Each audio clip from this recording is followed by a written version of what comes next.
Ka Plus Active offers a trendier take on citycar motoring and benefits from a round of improvements made to this model line since its original launch. It'll certainly appeal to people who wouldn't have considered the ordinary version, which of course is just the point.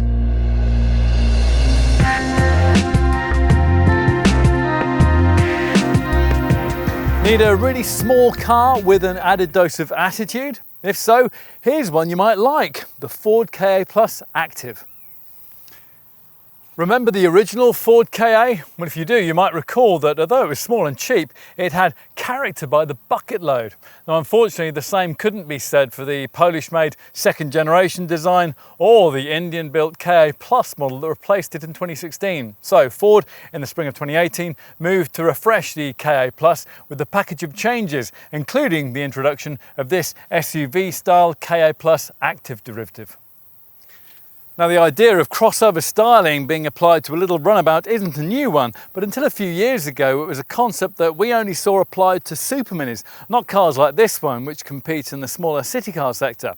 In 2017 though, we suddenly saw a number of jacked up little city sector hatches launched with roughy-tufty styling and a more, well, characterful attitude to life. The Fiat Panda Cross was quickly followed by the Suzuki Ignis, the Kia Picanto X-Line and the Vauxhall Viva Rox. Now these are the cars that this Ka Plus Active competes against, and like them, it obviously doesn't have quite what it takes to be a fully fledged small SUV.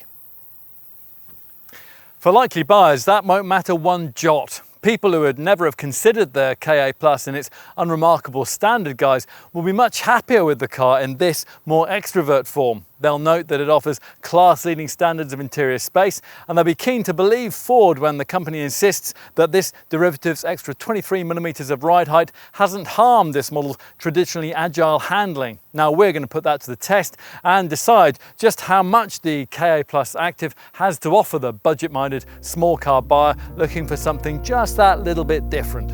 Stay with us.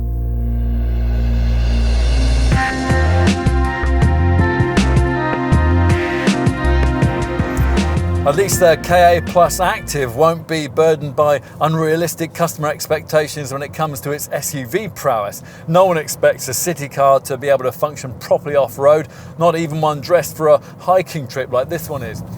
Still, a bit of extra ride height can get you a surprisingly long way, and this variant's been raised by 23mm over the standard model.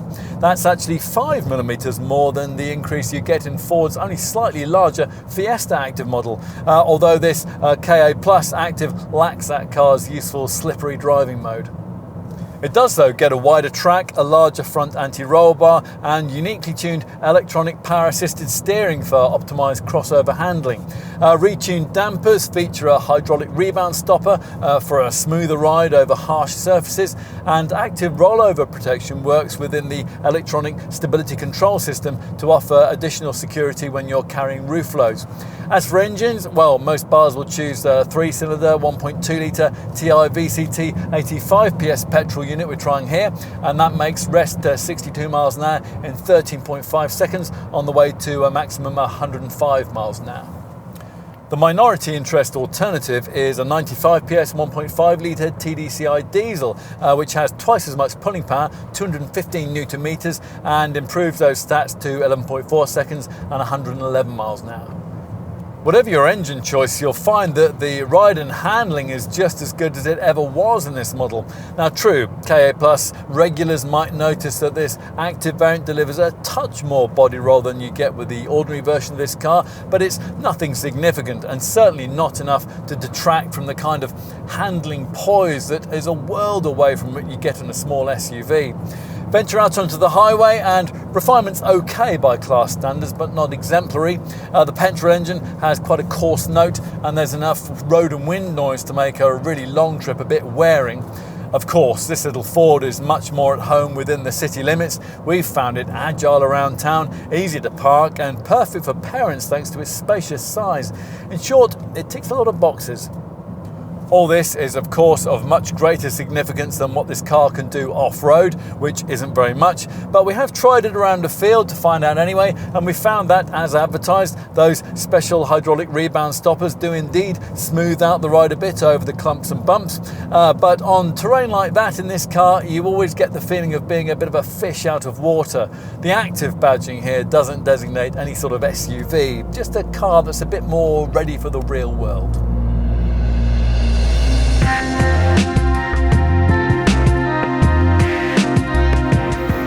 There's no doubt that this KA Plus Active model will stand out a little more than the standard version on the school run. Does it have the visual character of earlier KA designs? Possibly not, but it's more fashionable and it'll probably appeal to a wider audience than anything else from this model line that Ford has made so far. This variant gets a unique black finish for its upper and lower front grille, plus a silvered lower skid plate. From a profile perspective, the main difference with this active variant over the standard car is a so-called rough road suspension package, and that raises the ride height by 23mm. The black wheel arch mouldings add a bit of purpose too. We're not quite so sure about the rather awkward looking silver roof rails, but they certainly suit the whole lifestyle vibe. KA Plus active buyers also get these unique grey finished 15-inch 4x2 spoke alloy wheels. The same rims come with a silver finish on the ordinary Z-Tech trimmed variant. KA Plus buyers who have tried other citycar sector models are, we think, going to be very pleasantly surprised at the size of this Ford. If you think of, say, a rival Fiat Panda, nearly 4 metres long, this KA Plus is a full 224mm longer than one of those, and it's a whopping 334mm longer than something like a Kia Picanto. As Ford likes to put it, what you're getting here is big for the price of small. And at the rear, well, there's nothing fancy here, just a simple set of rear light clusters, a slab-sided tailgate and a lower number plate panel with a black plastic finish, which will more easily shrug off the kind of scrapes and parking knocks that would more obviously damage this area if it was body coloured instead. Further up, an integrated high-mounted spoiler houses the third brake lamp, and it emphasises this model's relatively lofty stance. The roofline is 48mm higher than that of an equivalent Fiesta. This active variant is set apart by these black C-shaped mouldings in the corner of the bumper here, plus there's privacy glass and this lower silvered faux skid plate. Of course, as usual, what is rather more important is the stuff that you can't see, with nearly 50% of the old-shaped Fiesta-derived Global B underpinnings fashioned from immensely strong, high-strength steel. Time to take a seat inside. Now, older folk will like the way that the extra ride height of this active model makes that slightly easier. And once you've stepped over the branded sill plates, you'll find yourself in a cabin which has been subtly tweaked over the one that you get in the standard KA Plus. A sienna hazel coloured theme features in the seat fabric and the door trim inlays, and there are all-weather rubber mats to protect the interior from muddy shoes and boots. Now, this being a converted city car, you won't be expecting a properly commanding SUV-style driving position, and despite this lifestyle variant's rough road suspension package, you don't get it either. Mind you, in our experience, a lot of small SUVs that are purpose designed for the crossover segment lack that too.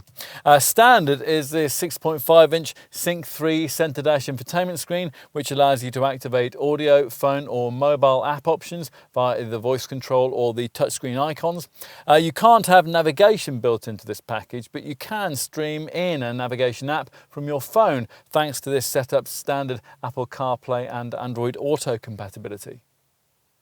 This monitor adds a little extra sophistication to the cabin ambiance, and that's much needed because otherwise it is fairly basic. The Indian budget buyers who choose the Ford Figo this model is based on don't care much about the fineries of fashion, and the Blue Oval brand's European designers have been limited on what they can do to improve things. A few token efforts have been made to smarten up the interior. Piano black inserts on the steering wheel and on the upper part of the centre stack, for example.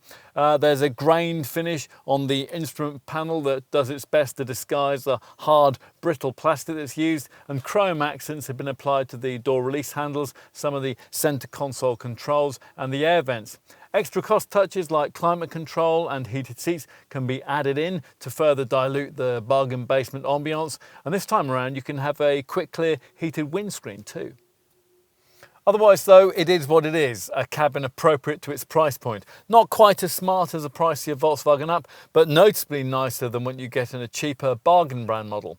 Now if you are familiar with the Ford parts bin, you might moan about the fact that the door handles and the power mirror controls hail from a turn of the century Fiesta, and it's annoying that this tactile leather stitched steering wheel adjusts only for rake, not for reach. Through it you view an instrument binnacle with clearly presented blue backlit dials, although the rev counter gauge is the smallest we've seen this side of a Lotus Elise. There is also a trip computer which offers driving range, average fuel consumption, average speed, oil life, tyre pressure and mileage readouts. The supportive seat positions you higher and more uprightly than you would be in a Fiesta, but that's not a problem for comfort, and it also ensures excellent all-round vision, which is just as well because, as you'll discover when it's time to reverse, the rear seat pillars really are quite thick. Otherwise, the ergonomics are pretty well thought through, although the heater controls are mounted quite low and the mirror switch is something of a stretch too. As for storage solutions, well, Ford says that there are 21 of them scattered all around the cabin. Indian buyers must particularly prioritise cup holders because there are plenty of those, no fewer than 4 of them available between the 2 front seats here, with a storage cubby just in front. The door pockets have been compartmentalised to take small bottles. There's a reasonably sized glove box, and you get a little shelf in front of the gear lever for your smartphone. That's conveniently placed just above a couple of USB ports and a 12-volt socket. Enough. Let's move to the area of this car that might really sell it to you, the back seat. Now this is where the extra body length that we mentioned earlier really pays off, providing for a wide door that makes this the easiest car in the class for rear passengers to get in and out of.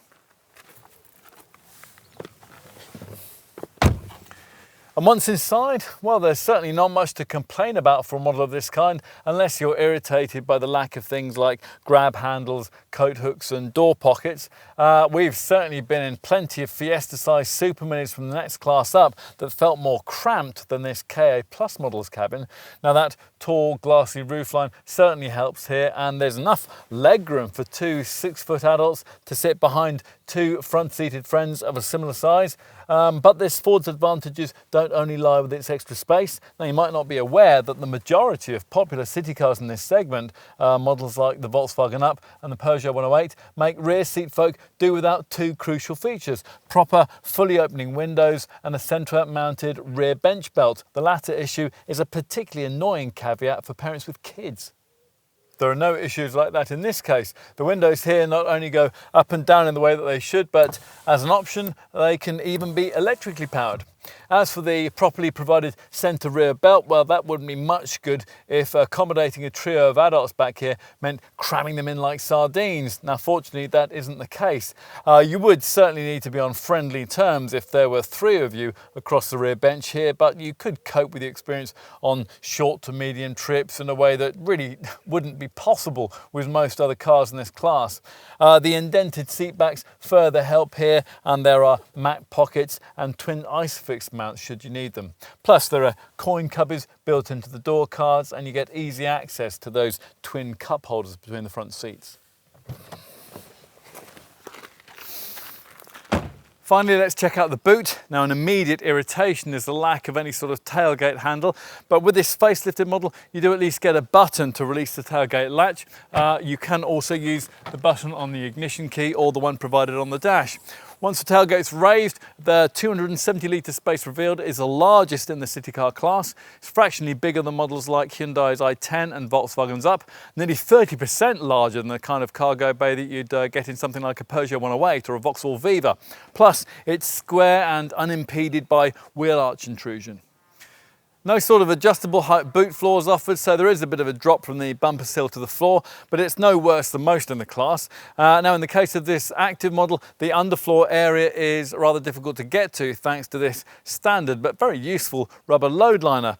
Once you do raise it though, you'll find a little extra space and a tyre repair kit, which we would advise you to delete in favour of the optional spare wheel for extra puncture peace of mind. Now, space-wise, things aren't so good if you push forward the 60/40 split folding rear bench. The 849 litre space revealed is actually one of the smaller luggage areas in the segment with the seats in this configuration. Still, most likely buyers will be more concerned about the carriage of smaller items, things like carrier bags, for which hooks are provided on either side of the cargo sidewall.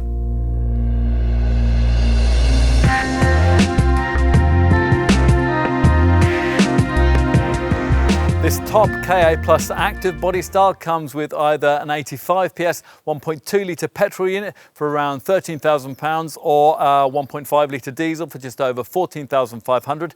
Either way, you're looking at a premium of just under £900 more to pay over the more standard Z-Tech variant. We reckon a lot of KA Plus buyers are quite happily going to find the extra cash to get themselves a much more characterful and interesting product. Ford reckons this Active variant's contribution to the KA Plus model mix will be about 30%. We think it might be more. Anyway, it certainly looks better value than the Active version of Ford's Fiesta, which has hardly any more interior space, but has a starting price of nearly £18,000.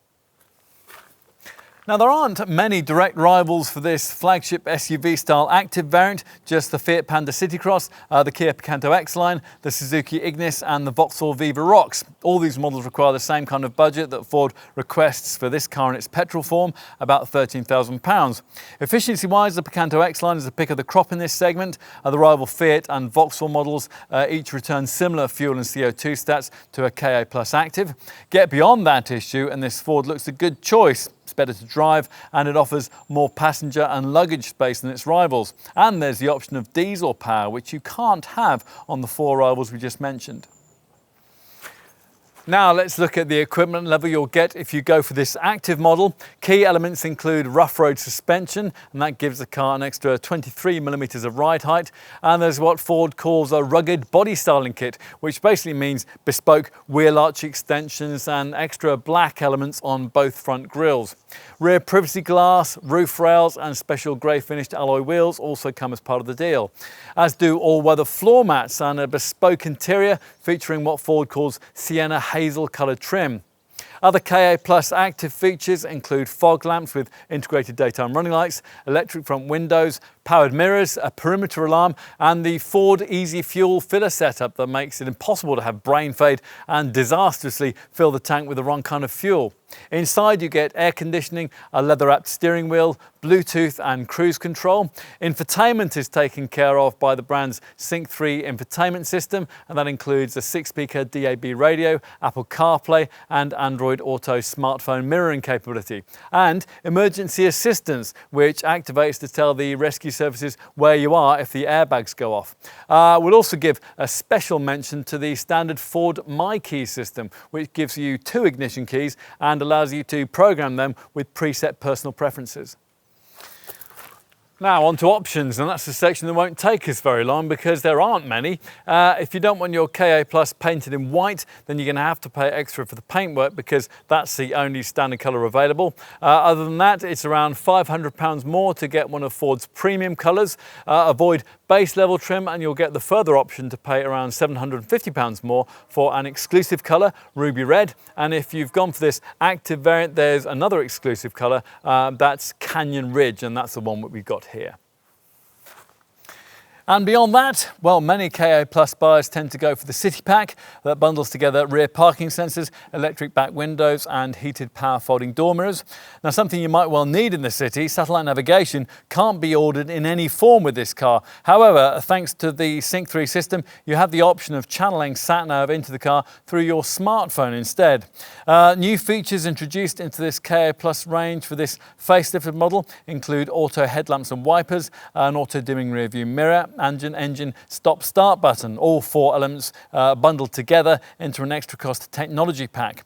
Now, you might also want to look at the winter pack, and that gives you heated front seats, a driver's seat armrest and a quick clear heated windscreen. Other optional extras include an electronic automatic temperature control, so you can set and forget the air conditioning to your ideal temperature. We'd also want to add in the optional spare wheel to replace the tyre repair kit, which is all you get as standard should you ever have a puncture. Now if you go for that though, you can't specify a tow bar.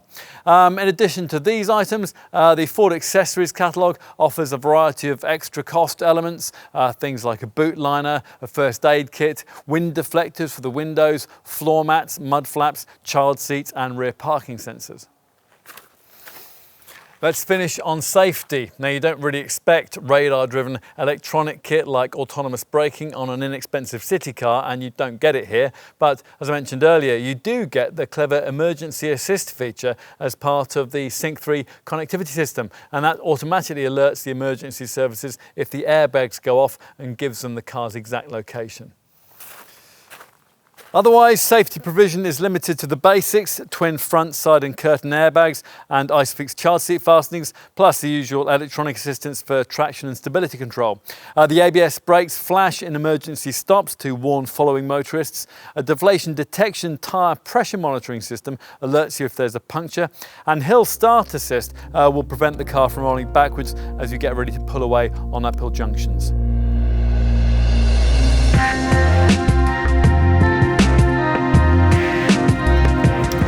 The main change Ford had to make to this KA Plus was to pension off the original model's ancient old 4-cylinder 1.2 litre Duratec petrol engine, which in technology terms had really fallen behind the prevailing class standard. We had quite high hopes for the 1.2 litre TI VCT unit the brand has introduced in its place. For a start, it's a lot lighter because it only features 3 cylinders and because it uses aluminium for its block and cylinder head. Plus, there's twin independent variable camshaft timing, a 2-stage variable displacement oil pump, reduced levels of internal friction, and an integrated exhaust manifold, which is supposed to optimize the exhaust system warm-up.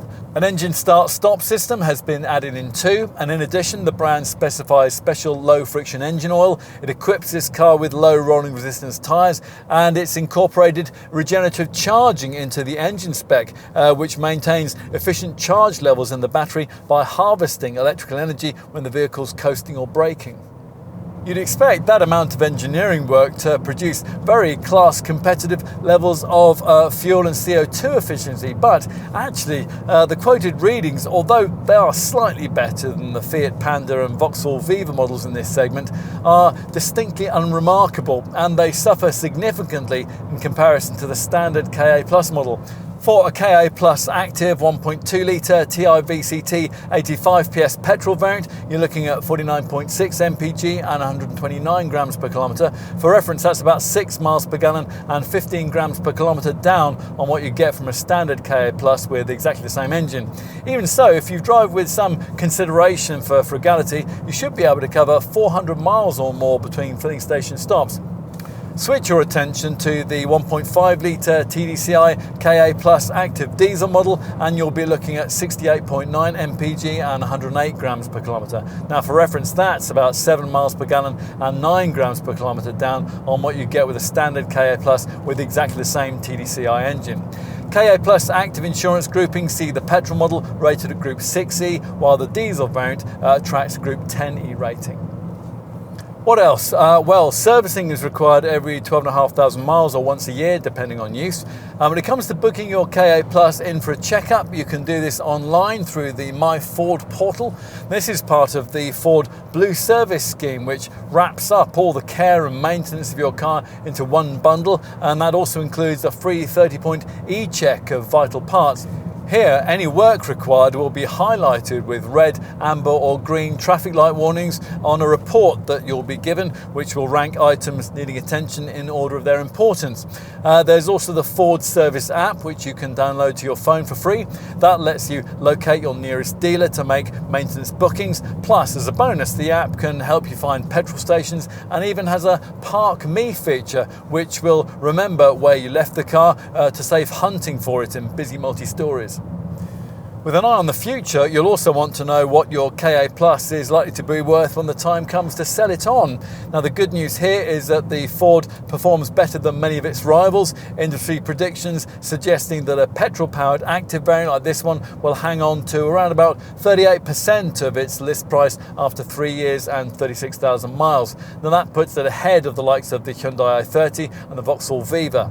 Let's finish with the warranty. That's an unremarkable 36-month, 60,000 mile deal, which also includes 1 year of Europe-wide breakdown assistance. On top of that, there's an anti-corrosion guarantee, which lasts for 12 years.